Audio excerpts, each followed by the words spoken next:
નમસ્કાર, આપ જોઈ રહ્યા છો ઇન્ડિયા ન્યૂઝ ગુજરાત અને હું છું આપની સાથે કોમલ અગ્રવાલ। શરૂઆત કરી મહત્વના સમાચારોથી। વડોદરાની વાત કરવામાં આવે તો આવતીકાલે એટલે કે 21 જૂનના રોજ નીટ યુજીની પુનઃ પરીક્ષા યોજનાર છે। પરીક્ષા સંપૂર્ણ પારદર્શિતા અને શાંતિપૂર્ણ વાતાવરણમાં સંપન્ન થાય તે માટે તંત્ર દ્વારા તમામ તૈયારીઓ પૂર્ણ કરી દેવામાં આવી છે। મહારાજા સયાજીરાવ યુનિવર્સિટીની કોમર્સ ફેકલ્ટી સહિત વિવિધ પરીક્ષા કેન્દ્રો પર સુરક્ષા વ્યવસ્થાની સમીક્ષા પણ કરવામાં આવી હતી। વડોદરા સહિત દેશભરમાં આવતીકાલે એટલે 23 જૂનના રોજ નીટ યુજીની પૂર્ણ પરીક્ષા યોજાવા જઈ રહી છે। આ વખતે નીટ અને યુજીની જે પરીક્ષા યોજાવા જઈ રહી છે તેને લઈને તંત્ર ખૂબ જ સાબદું બન્યું છે। તંત્ર દ્વારા આજે વડોદરાના વિવિધ જે સેન્ટરો છે તેમાં MS યુનિવર્સિટીની કોમર્સ ફેકલ્ટી તેમજ M.Com બિલ્ડિંગ ખાતે સઘન સુરક્ષા વ્યવસ્થા, CCTV અને જે વ્યવસ્થા છે તેનું સુચારા રૂપે આયોજન અને સુચારા રૂપે નિરીક્ષણ કરવામાં આવ્યું હતું। તેમાં સ્થાનિક પોલીસ, વહીવટીતંત્ર અને નીટના અધિકારીઓ પણ જોડાયા હતા। અને આવતીકાલે જે બપોરે 2 વાગ્યાથી લઈને 5:15 એટલે તે 3.25 કલાક સુધી જે નીટની પરીક્ષા યોજાવાની છે તેને લઈને ચુસ્ત પોલીસ બંદોબસ્ત અને સુચારુ રૂપે અને નિર્વિઘ્ન પરીક્ષા યોજાય તેના માટે તંત્ર સંપૂર્ણ સાબદું બન્યું છે। અને આ વખતે નીટના વિદ્યાર્થીઓને સમયસર પરીક્ષા કેન્દ્ર પર પહોંચવા અને નીટના જે ગાઈડલાઇન્સ છે તેનું પાલન કરવા માટે નીટના વિભાગ તરફથી સૂચન કરવામાં આવ્યું છે। Himanshu Joshi, India news, Vadodara. હાલ ખબરોમાં આગળ વધી આણંદની વાત કરીએ તો ભારત સરકારના શ્રમ અને રોજગાર મંત્રાલય હેઠળની EPFO ક્ષેત્રીય કચેરી વટવા દ્વારા આણંદના વિઠ્ઠલ ઉદ્યોગનગર સ્થિત GIDCના એલિકોન હોલ ખાતે ગુજરાત સરકારના મહેસૂલ રાજ્યમંત્રી અને આણંદ જિલ્લાના પ્રભારી મંત્રી સંજયસિંહ મહીડાના મુખ્ય મહેમાન પદે પ્રધાનમંત્રી વિકસિત ભારત રોજગાર યોજના અંતર્ગત પ્રાદેશિક કક્ષાનો કાર્યક્રમ યોજાયો હતો। આ કાર્યક્રમમાં નવી દિલ્હીના વિજ્ઞાન ભવન ખાતેથી વડાપ્રધાન નરેન્દ્ર મોદી દ્વારા દેશભરના લાભાર્થીઓને ડાયરેક્ટ બેનિફિટ ટ્રાન્સફર મારફતે ₹2400 કરોડની પ્રોત્સાહન સહાય સીધા વિતરણ કરવાના મુખ્ય કાર્યક્રમ જીવંત પ્રસારણ કરવામાં આવ્યું હતું, જેને ઉપસ્થિત મહાનુભાવો અને ઉપસ્થિત લાભાર્થીઓએ નિહાળ્યું હતું। તેમજ આ તકે આણંદ અને ખેડા જિલ્લાના લાભાર્થીઓનું મહાનુભાવોના હસ્તે સન્માન કરવામાં આવ્યું હતું। આ પ્રસંગે સંજયસિંહ મહીડાએ પ્રાસંગિક ઉદ્બોધન કરતા જણાવ્યું હતું કે સફળતા માત્ર કલ્પનાથી નહીં પણ પરિશ્રમથી મળે છે।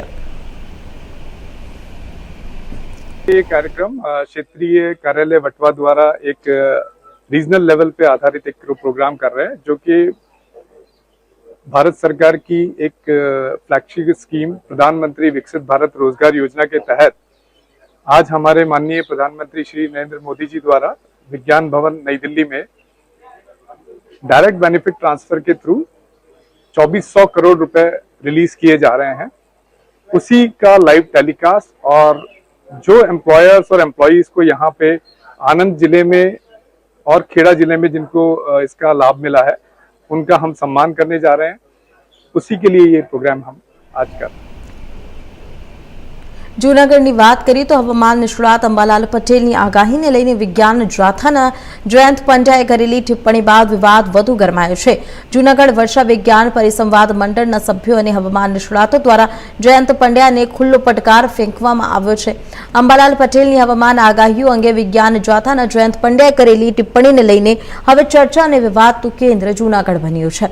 જૂનાગઢ વર્ષા વિજ્ઞાન પરિસંવાદ મંડળના કારોબારી સભ્ય મોહનભાઈ દલસાણીયા અને હવામાન નિષ્ણાત પરેશ ગોસ્વામીએ સંયુક્ત રીતે પ્રતિક્રિયા આપતા જયંત પંડ્યાને જૂનાગઢ આવી પોતાની વાત પુરાવા સાથે સાબિત કરવા પડકાર ફેંક્યો છે।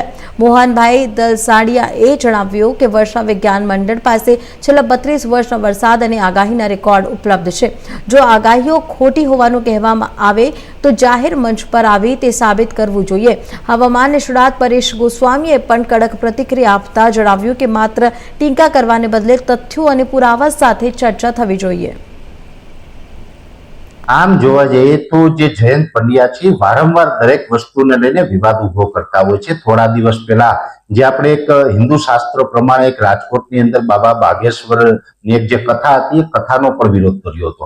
ભૂતકાળમાં સત્યનારાયણ ભગવાનની કથાનો પણ વિરોધ કર્યો। વારંવાર આપણે હિન્દુ સંસ્કૃતિનો વિરોધ કરતો આવેલો આ માણસ છે વિજ્ઞાન જાથામાંથી આવે છે। આમ જોવા જઈએ તો વિજ્ઞાન જાથાનું કામ શું છે તો કે જે અવૈજ્ઞાનિક પ્રવૃત્તિ કરે છે, ધૂણવું છે, દોરા ધાગા હોય, પાણી મંત્રીને દેવું, આવા કોઈ ઢોંગ ધતિંગ કરીને કોઈ ભોળા કે અભણ માણસને લૂંટવાનું કામ કરતા હોય, એમના ઉપર એ વોચ રાખીને એમને કંટ્રોલ કરે અને એમને ઉઘાડા પાડે, એ એનું કામ સારું છે. પણ આજે જે એની અંબાલાલ કાકા ઉપર જે વાત કરી છે, તો અંબાલાલ કાકા છે એ પણ ભણેલા ગણેલા માણસ છે, ખાસ કરીને જયંતભાઈ પંડ્યા કરતા વધારે ભણેલા છે. અંબાલાલ કાકા છે એ સમયના બીએસસી એગ્રી થયેલા માણસ છે અને બીએસસી એગ્રી થયા પછી પણ એમણે આ જે ખગોળ વિજ્ઞાન છે, આપણું દેશી વિજ્ઞાન છે, બદલી વાક્ય હોય, પશુ પક્ષીની ચેષ્ટાઓ હોય, ગ્રહ નક્ષત્રની સ્થિતિ છે, આ તમામ વસ્તુનો અભ્યાસ કરી અને વરસાદની આગાહી કરે છે. અને અંબાલાલ કાકાની આગાહી છે એ ઘણી વખત ખૂબ સત્યની નજીક હોય છે. એટલે હું એટલું ચોક્કસ કહી શકું કે આજે આધુનિક જમાનામાં ટેકનોલોજી અને વિજ્ઞાન ખૂબ આગળ વધ્યું છે, છતાં પણ વિજ્ઞાન પણ અંબાલાલ કાકા પટેલ જેટલી સચોટ આગાહી નથી કરી શકતું. એટલી સચોટ આગાહી છે અંબાલાલ કાકા કરે છે અને એક નિસ્વાર્થ ભાવે કરે છે. એમને કોઈ સ્વાર્થ નથી, 1 રૂપિયાની પણ એમને એમાંથી આવક નથી થતી કે એને કોઈ બીજો કોઈ ફાયદો નથી થતો, છતાં પણ એમની પાસે જે જ્ઞાન છે અંબાલાલ કાકા પાસે, એ જ્ઞાનનો લાભ ગુજરાતના ખેડૂતોને મળે એટલે નિસ્વાર્થ ભાવે સેવા કરી રહ્યા છે. ત્યારે હું તો આપના માધ્યમથી સરકારને એ પણ અપીલ કરું છું કે આ નિસ્વાર્થ ભાવની જે સેવા છે એ સેવાને ધ્યાનમાં રાખી અને સરકારે એને પદ્મશ્રી એવોર્ડથી સન્માનિત કરવા જોઈએ. હવે જે પદ્મશ્રી એવોર્ડથી સન્માનિત કરવા જોઈએ, આવા જે વ્યક્તિ હોય, આવા વ્યક્તિ ઉપર જે વિજ્ઞાન જાથા છે એ આવા આક્ષેપો કરીને વાહિયાત વાતો કરે છે, ત્યારે હું વિજ્ઞાન જાથાને પણ પડકાર ફેંકું છું કે તમે જ્યારે પણ કોઈ પણ ટાર્ગેટ કરો છો ત્યારે સીધા સાદા અને પબ્લિકનું કામ કરતા લોકોને ટાર્ગેટ કરો છો. જો તમારામાં તાકાત હોય તો હું જયંત પંડ્યાને એક ચેલેન્જ ફેંકું છું કે થોડા સમય પહેલા આપણા દેશની અંદર અને વિશ્વભરની અંદર કોરોના નામની બીમારી આવી હતી. આ કોરોના બીમારી જ્યારે આપણા દેશમાં પ્રવેશી ત્યારે આપણે પણ લોકડાઉન લાગ્યું ને એમાં પણ એક દિવસી લોકડાઉન પહેલા જ દિવસે જ્યારે સરકાર તરફથી જાહેર કરવામાં આવ્યું હતું, એ જાહેર કર્યું ત્યારે પ્રધાનમંત્રીએ ખુદ એવી જાહેરાત કરી હતી કે આખો દિવસ બધાએ ઘરમાં રહેવાનું છે અને સાંજે 6 વાગ્યા પછી બધા ઘરની બહાર નીકળી, અગાસી ઉપર નીકળી અને તાળી વગાડવાની છે, થાળી વગાડવાની છે, આવી અવૈજ્ઞાનિક વાત કરી હતી. તો અત્યાર સુધી આ વિજ્ઞાન જાથા કે જયંતભાઈ પંડ્યા છે એ આપણા પ્રધાનમંત્રી નરેન્દ્ર મોદીની વિરુદ્ધ શું કામ નથી બોલ્યા? આ તો પ્રધાનમંત્રીએ પણ અવૈજ્ઞાનિક વાત કરી છે. કેમ કે આપણે કોરોના જેવી બીમારી થાય તો કોઈ પણ બીમારી હોય એનો ઈલાજ કરાવવા માટે આપણે ડોક્ટર પાસે જવું પડે, પછી આપણે આયુર્વેદિક ઈલાજ કરાવીએ, એલોપેથિક ઈલાજ કરાવીએ, હોમિયોપેથિક ઈલાજ કરાવીએ, જે પણ આપણે અનુકૂળ હોય ઈલાજ કરાવીએ, પણ કમસે કમ રોગ થાય એટલે એની દવા કરવી પડે. થાળી કે તાલી વગાડવાથી રોગ ન ભાગે, છતાં પણ પ્રધાનમંત્રીએ થાળી અને તાલી વગાડવાની વાત કરી હતી અને એ જગ જાહેર વાત છે. ભારતભરના લોકોએ થાળી વગાડી, છતાં પણ કોરોના તો ગયો નહીં. તો આ અવૈજ્ઞાનિક વાત જે પ્રધાનમંત્રી કરી હતી, આના ઉપર એક શબ્દ અત્યાર સુધીમાં જયંત પંડ્યા નથી બોલ્યા. એ સાબિત કરે છે કે જયંત પંડ્યા છે ડરપોક માણસ છે. એ જ્યાં એને ડર લાગે ત્યાં એ પીછેહટ કરે છે અને કોઈ સીધા સાદા માણસ હોય, ભોળા માણસ હોય અને નિસ્વાર્થ ભાવે જે લોકોનું કામ કરતા હોય, આવા લોકોને ટાર્ગેટ કરી અને પોતે સસ્તી પબ્લિસિટી કમાવાનું કામ કરે છે. પ્રશ્ન જે રીતે વાત કરવામાં હોય, જુનાગઢના જે કાકાહિત મોહનભાઈ દ્વારા પણ એમને પડકાર ફેંકવામાં આવ્યો છે. વર્ષા વિજ્ઞાન મંડળના કારોબારી સભ્ય છે કે અત્યાર સુધીમાં 32 વર્ષની અંદર જે વર્ષા વિજ્ઞાનનો વર્તારો છે તેને પણ તેઓ ચેલેન્જ કરી રહ્યા છે કે 5 મહિના પહેલા 6 મહિના પહેલા કેવું ઘણું અઘરું, છતાં પણ એની આગાહી 60-70% સાચી પડી છે અને યુનિવર્સિટીની અંદર રેકોર્ડ છે. એટલે જયંતભાઈની હમણાં જે વાત દરરોજ છાપવામાં આવે છે અને આગાહીકારોને એમ લાગે છે આપણે ખોટા દૂત છે, પણ દૂત નથી. આ તો ઋષિ મુનિએ લખેલું જ્ઞાન છે, એનો અભ્યાસ કરી, એનો અનુભવ કરી અને આ બધા ખેડૂતો પોતાનું તારણ કાઢે છે. હવામાન ખાતું તો તમે 8-10 દિવસનું કહી શકશે, એથી વધારે આગળ નહીં કહી શકે. આ બધા આગાહી કરી છે, ખોટી પડી છે. એમાં અલ નીનો અત્યારે મોટો ભાગ ભજવ્યો છે અને અલ નીનોને કારણે જે પ્રસાર, આ તો અમેરિકન ક્લાઇમેટે પણ કીધું કે એટલા રાજ્યોમાં, એમાં ગુજરાત પણ આવી જાય કે વરસાદની ખાધ આવશે અને એ અમને પણ હવે દેખાવા મળ્યું છે. એટલે આગાહીકારો ખોટા છે, એને બદલે આ હવામાન જે ઓચિતાનો ઉભો થયો છે અલ નીનો, એ તો જયારે ઉભો થાય ત્યારે જ ખબર પડે છે. આગાહી તો કેટલા મહિના પહેલા કરી હોય અને ઈ આને બ્રેક કર્યા કરે છે. માટે ચોમાસું નબળું પડ્યું છે. એમાં કોઈ કાલ્પનિક વાત નથી આ તમે યુનિવર્સિટીની અંદર રેકોર્ડ અમારો જોઈ શકશો. આટલા વર્ષો દર વર્ષે સેમિનાર અને આ જ આગાહીકારો બધાની વાતો ઉપર કેટલું બધું તથ્ય છે એ તો 60-70% આગાહી સાચી પડે છે. અને આ જીવતું રાખવું જોઈએ. એમ સરકારને પણ કહે છે કે આની માટે કોઈકને પીએચડી કરાવો. ગામડાની અંદર આ વાત જે પડી છે એ નકર નવી પેઢીને ખબર નહીં પડે. કારણ કે આજે જીવ જંતુ બધા પ્રાણીઓ બધાને પણ ચોમાસાની પોતાની વાત ખબર હોય છે. વરસાદ ક્યારે થવાનો છે ટૂંકા ગાળાની અંદર જેમ સેટેલાઇટ થી કહી શકો એમ જંતુઓ પણ કહે.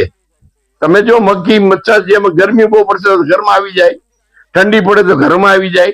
આ નિરીક્ષણ કરતા આવડવું જોઈએ. અને એને કારણે એમ ના કહી શકાય કે આ ખોટું છે. એ બધું હવામાન અને વિજ્ઞાન જ છે, પણ એ વિજ્ઞાનની ભાષા એને ખબર નથી એટલે એ આ વાત કરે છે. બાકી કાયદેસર જ છે. અને હજુ પણ જયારે યુનિવર્સિટીમાં તપાસ કરું આજનું રેકોર્ડ નહીં, અત્યારનું અગાઉનું રેકોર્ડ તમે જોઈ શકો. બધા વર્ષા વિજ્ઞાન સેમિનારના ચોપડા યુનિવર્સિટીમાં છે. યુનિવર્સિટી એમને પ્લેટફોર્મ આપ્યું છે અને ત્યાં દર વર્ષે અમે ભેગા થઈ અને પોતાની આ વાત રજૂ કરે છે.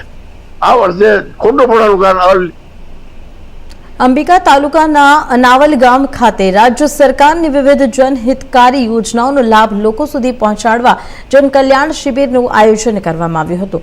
આ શિબિરમાં મોટી સંખ્યામાં લાભાર્થીઓએ ભાગ લઈ સરકારી યોજનાઓનો લાભ મેળવ્યો હતો.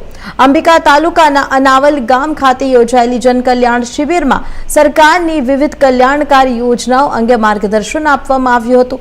શિબિર દરમિયાન લાભાર્થીઓના દસ્તાવેજોની ચકાસણી કરી સ્થળ પર જ વિવિધ યોજનાઓ માટે નોંધણી અને અરજીઓ સ્વીકારવાની કામગીરી હાથ ધરવામાં આવી હતી.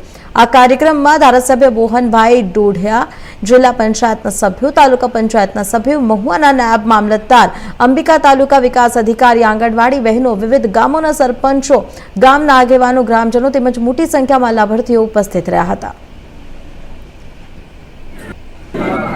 આજરોજ અનાવલ ખાતે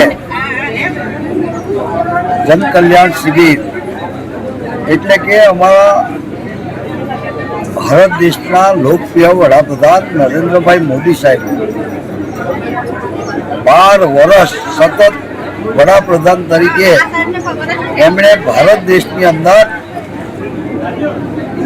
માત્ર ને માત્ર 2-4 કલાક આરામ લીધા વગર એમણે એમનું પોતાનું જીવન ખપાવી દીધું એમ કહીએ તો ખોટું. 2001થી ગુજરાત રાજ્યના મુખ્યમંત્રી તરીકે એમણે ગુજરાત રાજ્યના છેવાડાના લોકો સુધી અનેક યોજના બનાવી. ચાહે વો ગરીબ હોય એના માટે આવાસ યોજના હોય, ગરીબ હળપતિ હોય એના માટે આવાસ યોજના હોય, અને ભારત દેશમાં જઈને પ્રધાનમંત્રી આવાસ યોજના. આજે જે જનકલ્યાણ શિબિર જે છે એમાં ગુજરાત રાજ્યના લોકપ્રિય મુખ્યમંત્રી ભૂપેન્દ્રભાઈ પટેલ સાહેબે સમગ્ર ગુજરાત રાજ્યની અંદર એક જિલ્લા પંચાયતની સીટ પર આવા કાર્યક્રમો રાખ્યા છે. જિલ્લા પંચાયતમાં આવતા વિસ્તારના ગામડાઓને જનતાઓને અહીંયા બેઠા દરેક પ્રકારનો લાભ મળી રહે. આયુષ્માન ભારત કાર્ડ હોય, એને આવકનું પ્રમાણપત્ર હોય, જાતિનું પ્રમાણપત્ર હોય, આધાર કાર્ડ હોય, આધાર કાર્ડને સુધારો કરવો હોય, રાશન કાર્ડ હોય, રાશન કાર્ડને સુધારો કરવો હોય, કે રાશન કાર્ડમાં કોઈને અનાજ ન મળતું હોય, એને પોતે કેવાયસી કરવું હોય બેંકની અંદર, એના માટેનો આજે જનકલ્યાણ શિબિર રાખવામાં આવી છે.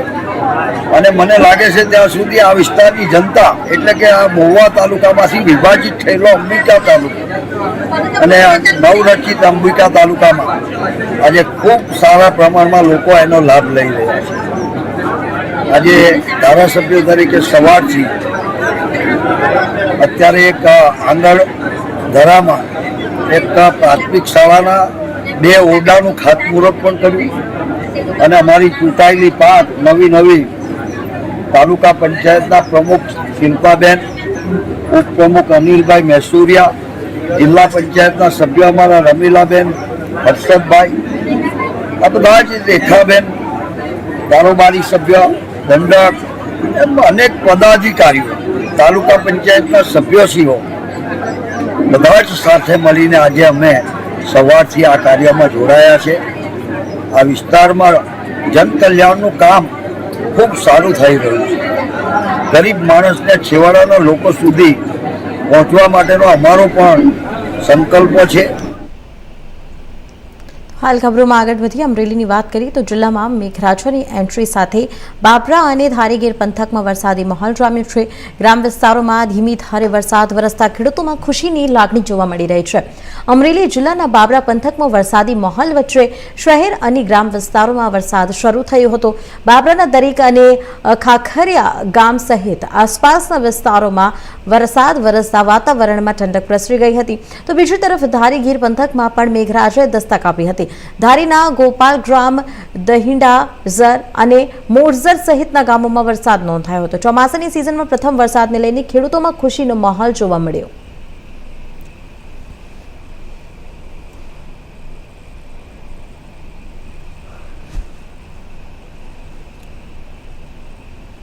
હાલ રાજકોટની વાત કરીએ તો આવતીકાલે એટલે કે 21 જૂને નીટ યુજી પરીક્ષાનું આયોજન કરવામાં આવ્યું છે.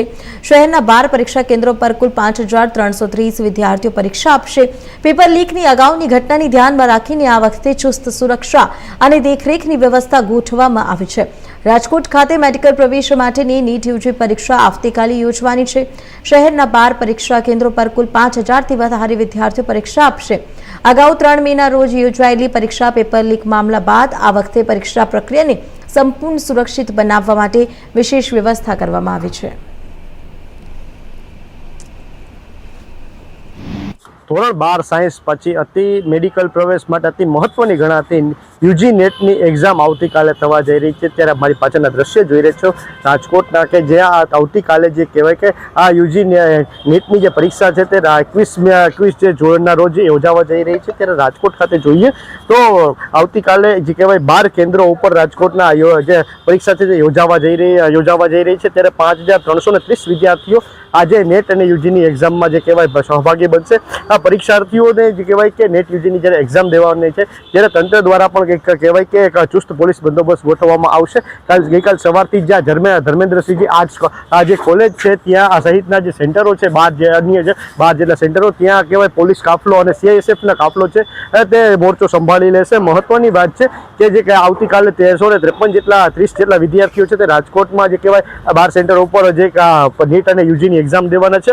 જે કહેવાય કે અત્યારે આ જે સમગ્ર બાબત અત્યારે જે કહેવાય કે એડિશનલ કલેક્ટર સહિતના જે અધિકારીઓ છે તેને પણ સ્ટેન્ડ બાયમાં રાખવામાં આવ્યા છે. સાથે જે કહેવાય બપોરે 2 વાગ્યે આ જે પેપર જે કહેવાય પરીક્ષા શરૂ થશે અને સાંજના 5 વાગ્યે આ પરીક્ષા છે તે પૂર્ણ થશે. 1 વાગ્યા તે 1:30 વાગ્યા સુધીમાં વિદ્યાર્થીઓને પ્રવેશ મળશે અને જે કહેવાય કે તેમાં પ્રવેશ બાદ તેનું સ્કેનિંગ અને જે કહેવાય ડિક્લેરેશન જેવીની જે કામગીરી કરવામાં આવશે. બાયોમેટ્રિક વેરિફિકેશન પૂર્ણ થયા બાદ વિદ્યાર્થીઓને વર્ગખંડમાં બેસાડી દેવામાં આવશે.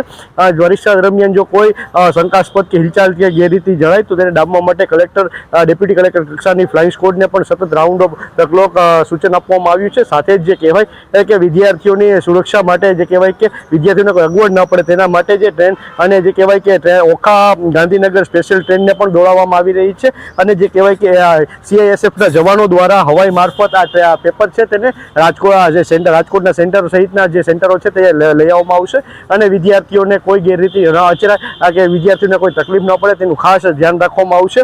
જે કહેવાય કે 20 જૂન ઓખાથી ગાંધીનગર સ્પેશિયલ ટ્રેન પણ દોડાવવામાં આવશે અને CISFના જવાનો છે તે અને સ્થાનિક પોલીસ છે તે આજે નેટ યુજી નેટની જે એક્ઝામ છે તેમાં સ્ટેન્ડ બાય રાખવામાં આવશે. ત્યારે કારણ કે જે રીતે યુજી નેટની જે ગત એક્ઝામ હતી જે લેવાઈ હતી તેમાં કેટલીક પેપર લીકની જે ઘટના બની હતી જેથી ચારે તરફ જે કહેવાય મોટો હંગામો મચી ગયો હતો. વિદ્યાર્થીઓને ભારે આક્રોશ જોવા મળી રહ્યો હતો અને આક્ષેપો થઈ રહ્યા હતા સરકાર ઉપર. ત્યારે હાલ જે અત્યારે નેટ યુજીની ફરી એકવાર મહિનાના બીજા બે વાર જે પરીક્ષા યોજાવા જઈ રહી છે, ત્યારે અત્યારે વિદ્યાર્થીઓમાં પણ ક્યાંક ને ક્યાંક ડરનો માહોલ છે, સાથે તંત્ર પણ એવું ઈચ્છી રહ્યું છે કે જે રીતે ગયા વખતે જે નેટનું પેપરનું જે એક્ઝામ પેપર લીક થયું હતું તેવી કોઈ પરિસ્થિતિ આ વખતે ન સર્જાય તે માટે ચુસ્ત પોલીસ બંદોબસ્ત સાથે કહેવાય કે સેનાના જવાનોને પણ તૈનાત રાખવામાં આવ્યા છે। ત્યારે આવતીકાલે લાખો વિદ્યાર્થીઓ છે ત્યાં નેટ યુજીની એક્ઝામ દેશે અને પરમ કૃપાળુ ઈશ્વર પાસે પ્રાર્થના કરશે કે જે રીતે ગઈ વખતે જે પેપર લીક થયું હતું તેવી ઘટના આ વખતે ન થાય, અને સાથે તંત્ર દ્વારા પણ કહેવાય કે પ્રાર્થના કરવામાં આવી છે અને બંદોબસ્ત ગોઠવવામાં આવ્યો છે, કારણ કે કોઈ પરીક્ષામાં ગેરરીતિ ના છે અને શાંતિપૂર્ણ માહોલમાં નેટ યુજીની એક્ઝામ છે તે પૂર્ણ થાય। પ્રતિક લીંબાણી, ઇન્ડિયા ન્યૂઝ, રાજકોટ। હાલ ખબરોમાં આગળ વધી વડોદરાની વાત કરીએ તો સાવલી તાલુકાના વરદલા, વિમાર અને ગરદિયા ગામના ખેડૂતોમાં ભારે રોષ જોવા મળ્યો। સ્થાનિક ઉદ્યોગો દ્વારા સિંચાઈ કેનાલમાં કેમિકલયુક્ત લાલ પાણી છોડવામાં આવતું હોવાના આક્ષેપ સાથે ખેડૂતો અને ગ્રામજનોએ તંત્ર સામે આંદોલનની ચીમકી ઉચ્ચારી છે। સાવલી તાલુકાના વડદલા, વિમાર અને ગરદિયા ગામના ખેડૂતો છેલ્લા ઘણા સમયથી પ્રદૂષિત પાણીની સમસ્યાનો સામનો કરી રહ્યા છે। ગ્રામજનોનો આક્ષેપ છે કે સ્થાનિક ઉદ્યોગો દ્વારા કેમિકલયુક્ત લાલ રંગનું પાણી સિંચાઈ કેનાલમાં છોડવામાં આવી રહ્યું છે। ગ્રામજનોએ આરોપ લગાવ્યો છે કે રાજ ઇન્ડસ્ટ્રીયલથી લઈને મીના સર્કિટ વિસ્તાર સુધીની કેટલીક કંપનીઓનું પ્રદૂષિત પાણી સીધું કેનાલમાં ઠલવાઈ રહ્યું છે, જેના કારણે પાણીની ગુણવત્તા ગંભીર રીતે પ્રભાવિત થઈ છે।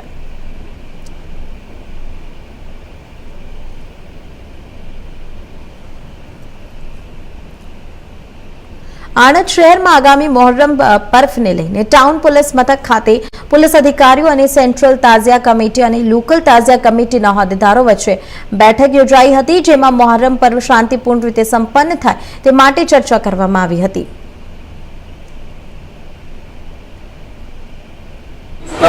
જી, મારું નામ સઈદ અહેમદ મલેક, આણંદ સેન્ટ્રલ મોહરમ કમિટી ઉપપ્રમુખ અને સેન્ટ્રલ કમિટીના તમામ સભ્ય તથા આણંદ શહેરની તમામ મોહરમ કમિટીના પ્રમુખ ઉપપ્રમુખ બધા એકત્ર થયા હતા। આણંદ ટાઉન પોલીસમાં આણંદ ટાઉન પીઆઈ, સરદારબાગ ચોકી પીઆઈ અને આણંદ ડીવાયએસપી પંચાલ સાહેબ તેણોની નિગરાની હેઠળ જે આજે સલાહ સૂચન આપવામાં આવી કે તાજિયા જુલુસ દરમિયાન શાંતિપૂર્ણ રીતથી સારી રીતથી આયોજન કરો અને સમાપન કરો। પોલીસ બી સાથ સહકારમાં છે અને તમારી કમિટીઓ પણ સારી રીતે એવું આયોજન કરે અને બહુ સારું એવું આણંદમાં માહોલ છે અને શાંતિપૂર્ણ રીતથી આણંદમાં મોહરમનો તહેવાર સમાપ્ત પણ થશે। અને વાત કરીએ તો ગોયા તળાવે ઠંડા કરવાનું જે આ વખતે પણ દર વર્ષની જેમ આયોજન કરવામાં આવ્યું છે। સામરગા ચોકડી, ઓવરબ્રિજ થઈ ગુજરાતી ચોક, મહેન્દ્ર શાહ રોડ અને ગોયા તળાવ આગળ સમાપ્ત થશે। વસ્તુ જ કરી દો આપણે આણંદમાં કમ્પલસરી, અને એમાં એમાં તમારે સાહેબ 10મી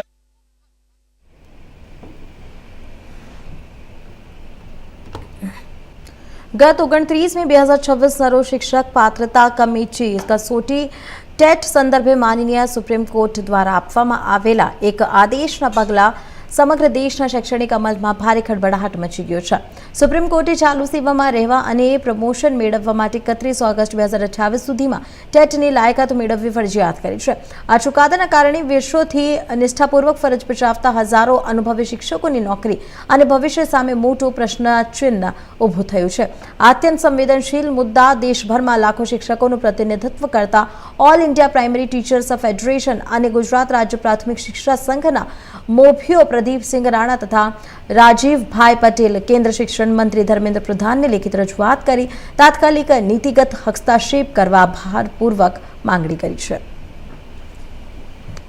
પ્રદીપસિંહ રાણા, પ્રમુખ શ્રી ભરૂચ જિલ્લા પ્રાથમિક શિક્ષક સંઘ। આજ રોજ અમારી સાથે જયમીનભાઈ અને જિલ્લા સંઘના ઉપપ્રમુખ ઇલિયાસભાઈ, ઇકબાલભાઈ, રાજીવભાઈ અને લગભગ 600ની ઉપર શિક્ષકો અહીંયા ઉપસ્થિત છે। ટેટ પરીક્ષા મુદ્દે શિક્ષકોમાં ખૂબ જ નારાજગી વ્યાપી છે અને નિરાશા થઈ છે। આદરણીય સર્વોચ્ચ એવા સુપ્રીમ કોર્ટના ચુકાદાને લઈને આ શિક્ષકો આજે અહીંયા ઉપસ્થિત છે, ત્યારે અમે સુપ્રીમ કોર્ટને એક પુનઃ વિચારણા માટે આજે આવેદન પત્ર માનનીય શિક્ષણ મંત્રી ધર્મેન્દ્ર પ્રધાન સાહેબને અહીંયા કલેક્ટર શ્રી મારફતે આજે આવેદનપત્ર અમે આપીશું। આ સિવાયના પણ અમારા 20 મુદ્દા એવા કાર્યક્રમો છે કે જે શિક્ષકોને ખૂબ અસર કરે છે અને શિક્ષકોને પડતી મુશ્કેલીઓ બિન શૈક્ષણિક કામગીરીથી માંડીને તમામ મુદ્દાઓ સાથે અમે આજે આવેદનપત્ર આપવાના છે। પણ અમારો મુખ્ય મુદ્દો જે છે તે ટેટ પરીક્ષાનો જે અમે આજે પુનઃ વિચારણા માટે અહીંયા આવેદનપત્ર આપીએ છીએ કારણ કે અમને એક વસ્તુ તો એવી થઈ જ છે કે ટેટ પરીક્ષા જ્યારે પાછલા અસરથી લાગુ પડતી હોય તો પાછલી અસરથી 2005 પછીના શિક્ષકોને પણ ઓપીએસ આપી દે તો પછી અમારે ટેટ પરીક્ષા આપવામાં કોઈ પ્રશ્ન નથી. તમામ કર્મચારીઓને પેન્શન યોજનામાં સમાવી લે અને ફિક્સ પગાર યોજનાને નાબૂદ કરી દે તો અમે બધા ટેટ પરીક્ષા આપવા તૈયાર. આજરોજ ભરૂચ મુકામે ભરૂચ જિલ્લા પ્રાથમિક શિક્ષક સંઘ દ્વારા આયોજિત ટેટ પરીક્ષાના વિરોધના ધરણા કાર્યક્રમમાં ઉપસ્થિત રહેવાની અંદર લગભગ 700 થી 800 શિક્ષકો. તો હાલ સમાચારમાં આટલું જ. વધુ સમાચાર માટે જોતો રહો ઇન્ડિયા ન્યૂઝ ગુજરાત, ગુજરાતની ધડકન. નમસ્કાર.